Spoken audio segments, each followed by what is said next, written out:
afterwards if we're recording. Thanks, man. Thanks.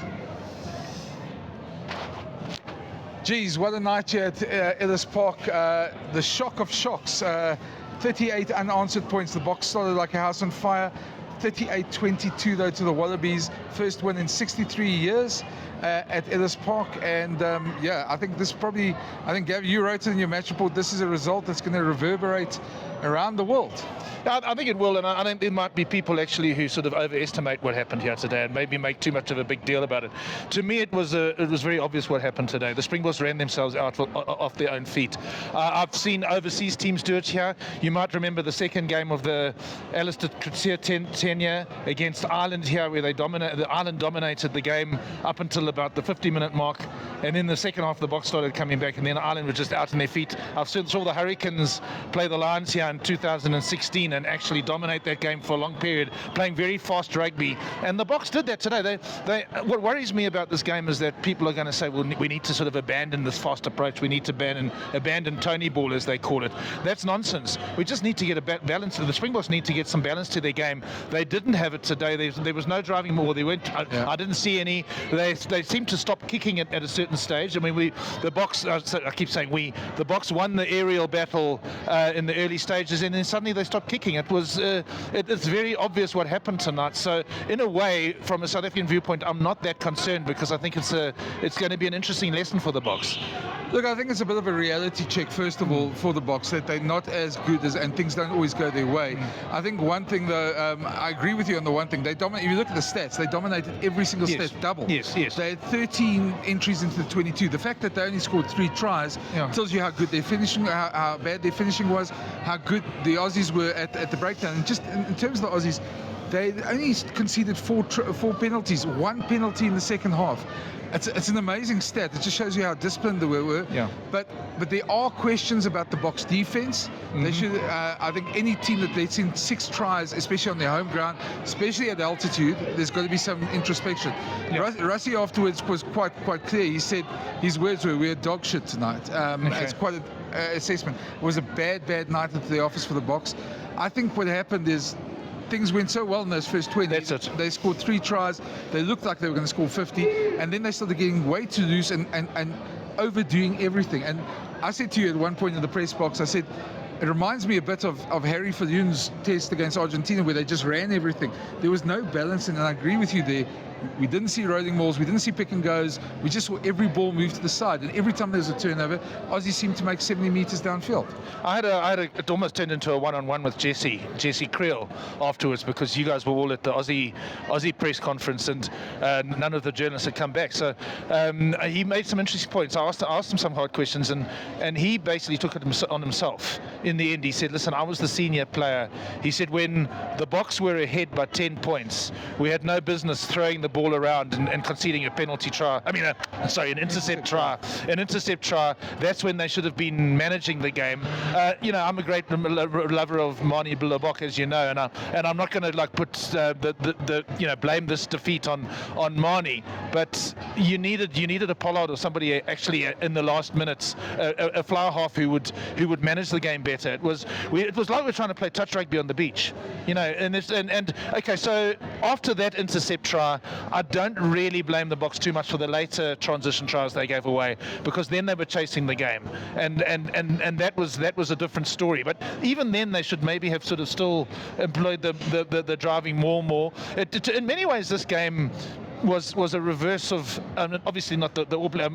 The Springboks didn't score 6 second half tries against the All Blacks here last year, but it was a reversal of that game in a way. Remember, the All Blacks were all over us for much of that game. People forget that they dominated much of that game against the Springboks last year, and then they were out on their feet in the last 15 minutes. South Africa came back, and the All Blacks looked very leaden-footed towards the end of that game. Tonight, leaden-footed is a very apt description for the Boks. I mean, they're just falling off tackles. They just looked tired. I mean, we were sitting together in the press box, and you can vouch for this. At some stage of the first half, I did call it to an extent. I said, we must be careful we don't run ourselves off our feet. I said that's happened. I've seen it happen. Overseas teams have done it, and tonight South Africa did it to themselves.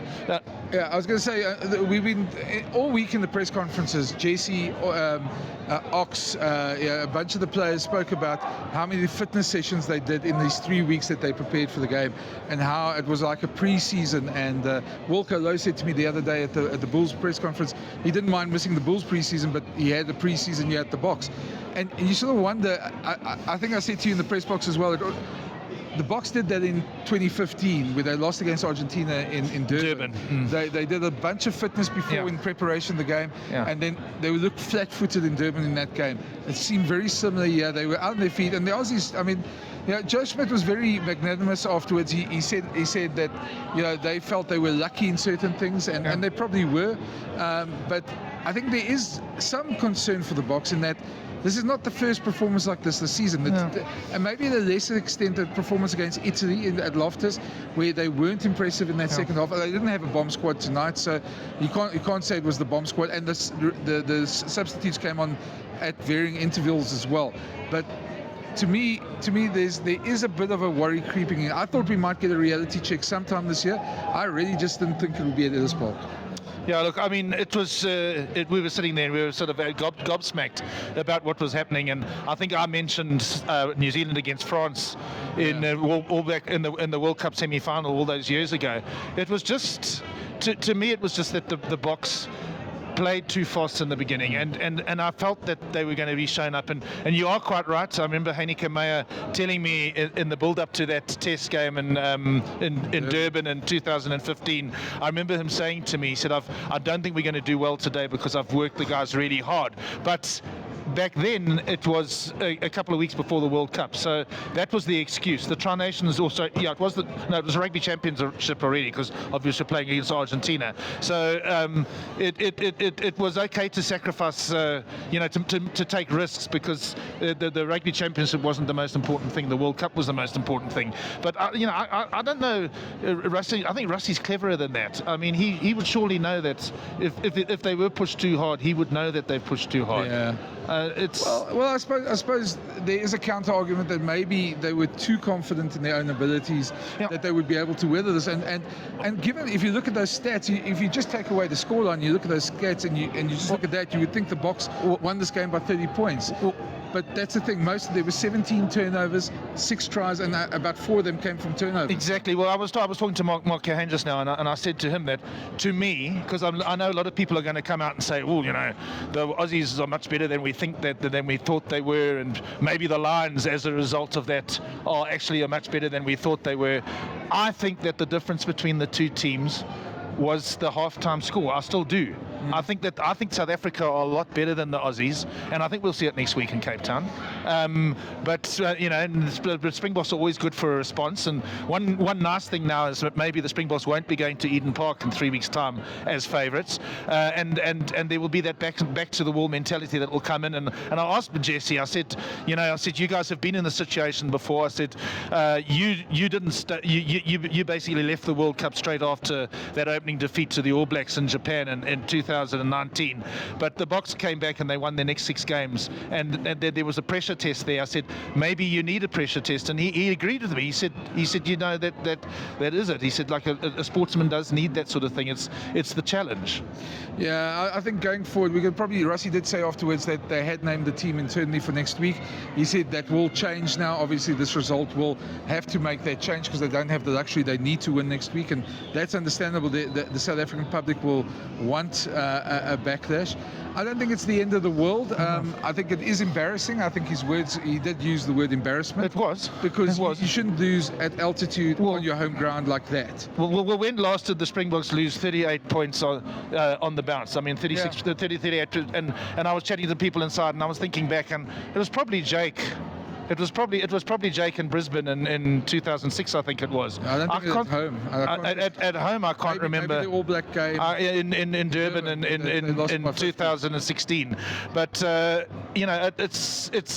is what's chastening. But at the same time, we also know the context. If we've watched a lot of games, I mean, in my sort of sports writing career, I've watched a lot of games here and at Loftus and at altitude. When things go wrong and you do get tired, the game can just run away from you. That happens. Yeah, it's like if this game was in Durban or somewhere like that. For a start, if the game was being played in Durban or Cape Town today, the Boks wouldn't have played so fast. They would have tried to manage the game. They were seduced into thinking that we could run the Aussies off their feet, and in the first 20 minutes, that was exactly what was happening. So they were thinking, let's do it, and that's why suddenly they stopped kicking. Suddenly we had all these wide passes. We had no, as we said, no driving mauls, no tactics to sort of like slow the game down, which they should have. Game management is the key expression. We got our game management completely wrong, and like, you know, being based in Cape Town and before that Durban, and having worked with coastal teams in South Africa for a long time,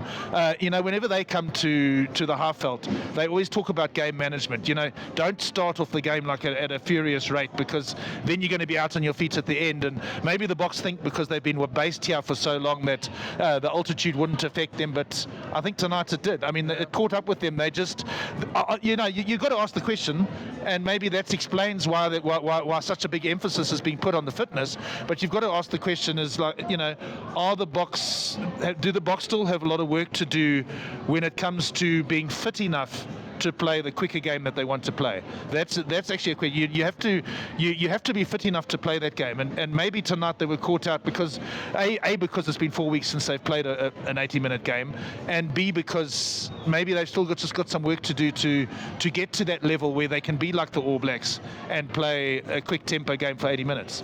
Yeah, I think the word tonight was balance. There wasn't much of that. There was none. There was this really overemphasis on just running everything. Look, I think we're gonna wrap it up here for now. This is our hot take straight off the game. If you want to keep an eye out tomorrow on the channel, we'll be chatting to Nick Mallet, who I'm looking forward to hearing what he's going to say. I'm sure he's got a couple of opinions. Nick is never short of an opinion, so that should be good to see. But from a very downtrodden Ellis Park, which emptied out very quickly. That's it for tonight. But if you haven't already, please smash that subscribe button and let us know in the comments what you think. Where do you think the Boks went wrong? It'd be good to see your comments as well. But otherwise, chat to you tomorrow. Cheers. Cheers. Thanks, Brent. Thanks. I just read